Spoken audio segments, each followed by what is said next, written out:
Hello friends, अस्सलाम वालेकुम। This is RJ Amir Hamza. लेकिन पॉडकास्ट शुरू करने से पहले मैं आपको एक चीज़ बता दूं कि आपने हमेशा मुझे डीएम किया और कमेंट में आप ये लिखते हैं कि आपको सोसाइटी की सिर्फ नेगेटिव चीज़ ही नज़र आती है। तो मैं आप सबको ये जवाब देना चाहूँगा कि हमारी सोसाइटी में पॉजिटिव है क्या।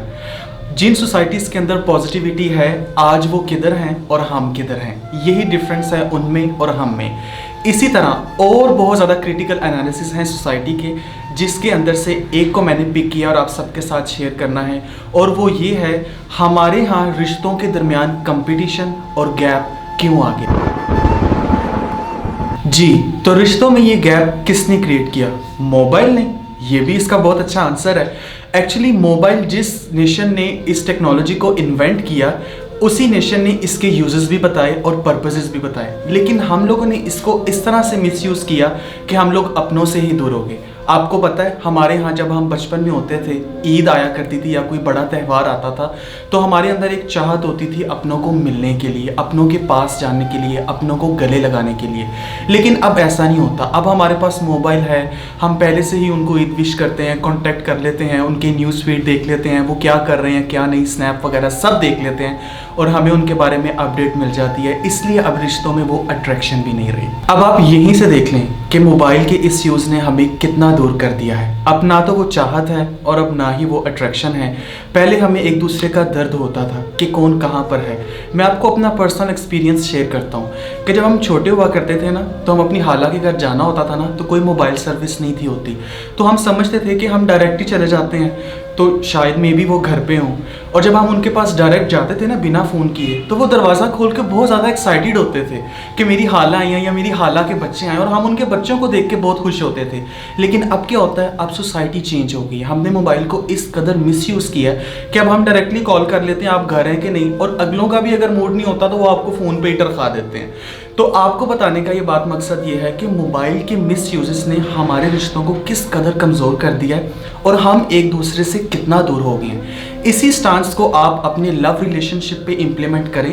पुराने ज़माने में जो मोहब्बत हुआ करती थी, एक दूसरे को देखने के लिए तरसते थे लोग, महीना महीना डेढ़ महीना ढूंढते थे एक दूसरे को। शादी का या किसी बड़े त्यौहार का मौका ढूंढते थे कि हम जाकर किसी ना किसी तरह अपने लव को देख लें। लेकिन अब मोबाइल आ गया, और अब मोबाइल अगर आया, व्हाट्सएप आया, वहीं पे चिटचैट होती है, वहीं पे लड़ाई होती है और सब कुछ एंड हो जाता है। अब मैं आपको बताऊंगा कि मोबाइल कैटेगरी ने इस मिसयूज़ को किस कदर ज़्यादा इन्हेंस किया। जैसे कि आईफोन है, एप्पल है, एंड्रॉयड है, इसने हमारे रिश्तेदारों में किस कदर कंपटीशन क्रिएट किया।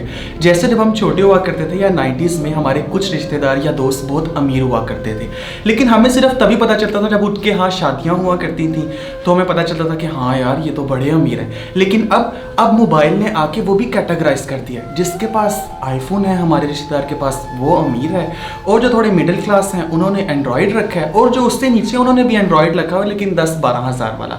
अब इसका इम्पैक्ट हमारी फाइनेंशियल सपोर्ट के ऊपर कितना आया है। जब हमने बड़े बड़े मोबाइल परचेज़ किए, या जब हमने ये देखा कि इस चीज़ की क्यूरियोसिटी हमारे रिश्तेदारों में बहुत बढ़ रही है कि हमारे उस रिश्तेदार ने महंगी गाड़ी या महंगा मोबाइल लिया है, तो हम ऑटोमेटिकली उनसे डिफ्रेंशिएट हो गए। पहले वक्त में क्या होता था कि जो हमारे रिश्तेदार फाइनेंशियली स्टेबल हुआ करते थे ना, वो हमारी सपोर्ट के लिए बहुत कुछ करते थे, क्योंकि हम उनसे दूर थे ना, राब्ते नहीं थे, एक दूसरे को देखते नहीं थे, तो उनको हमारा ख्याल होता था। तो जब से महंगे मोबाइल आए, इलेक्ट्रॉनिक गैजेट्स आई, महंगी गाड़ियाँ आई, तो अब हर रिश्ता डिफाइन हो चुका है। अब आप इजीली देख सकते हैं कि आपका ये रिश्तेदार अमीर है, ये गरीब है, और ये मिडिल क्लास है। और इसका सबसे बड़ा नुकसान हमारी सोसाइटी को ये हुआ है कि हमें एक दूसरे की चाहत भूल गई हुई है। अब हम अपने इलेक्ट्रॉनिक गैजेट्स में और अपनी आर्टिफिशियल ज़िंदगी में इतना बिजी हो गए हैं कि हमारे पास पैसा आता जा रहा है, और उस पैसे से हम अपने गरीब रिश्तेदारों से डिफरेंट होते जा रहे हैं, और हम उनको एक्सेप्ट भी नहीं करना चाहते कि हमारा उनके साथ कोई लिंक है ही नहीं।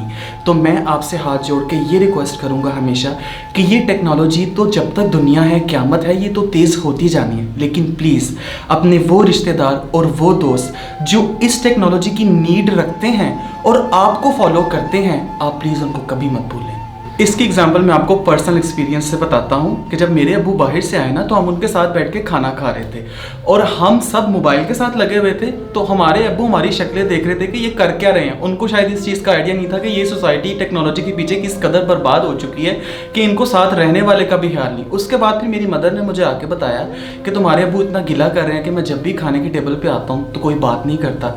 असल में उसकी सबसे बड़ी वजह है मोबाइल और टेक्नोलॉजी का मिसयूज़। और आप इस बात को सर्च आउट करें कि इस टेक्नोलॉजी ने हमारे ही रिश्तों को किस कदर दूर कर दिया है कि हमारे लिए सुबह उठ के मोबाइल देखना ज़्यादा ज़रूरी है। मुझे याद है 90s में क्या होता था, जब हम छोटे हुआ करते थे सुबह 6 बजे उठते थे, मदरसे जाते थे, सपारा पढ़ते थे, आते थे, नाश्ता करते थे, स्कूल जाते थे। लेकिन अब रात को 2 बजे भी आंख खुलती है ना, तो आप सोए भी होंगे ना, और आपकी वैसे भी आंख खुलेगी तो आपका कोई ना कोई बहन भाई जो है ना वो मोबाइल के साथ लगा होगा। यानी कमरे के अंदर मोबाइल की लाइट आपको ज़रूर मिलेगी। आपको उन रिश्तों के दरमियान अट्रैक्शन नहीं मिलेगी अब, लेकिन मोबाइल की लाइटें आपको ज़रूर ऑन मिलेंगी। क्यों?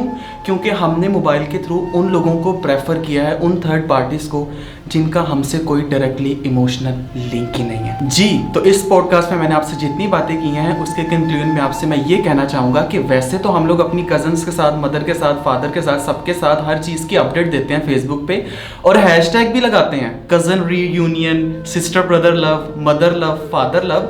तो इस तरह आर्टिफिशियल ज़िंदगी गुजारने से कुछ नहीं होता। इस टेक्नोलॉजी को अपनी नीड की हद तक रखें और आपके जो रियल रिश्तेदार हैं, जो रियल रिलेटिव्स हैं, जो आपके मुश्किल वक्त में आपके साथ रहेंगे, उनको बिलखसूस बहुत ज़्यादा मोहब्बत करें, मोबाइल को साइड पे रखें। Thank you.